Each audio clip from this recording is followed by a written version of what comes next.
एक समय की बात है, महर्षि वाल्मीकि अपने शिष्य भारद्वाज के साथ तमसा नदी के तट पर पहुंचे।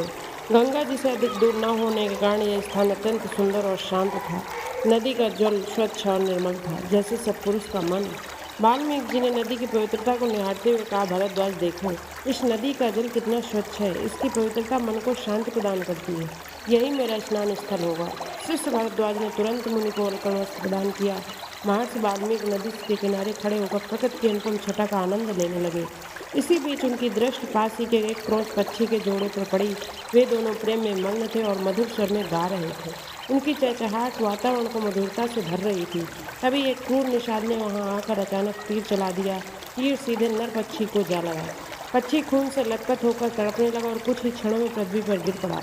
अपने प्रिय की मृत्यु को देखकर मादा पक्षी व्याकुल होकर विलाप करने लगी।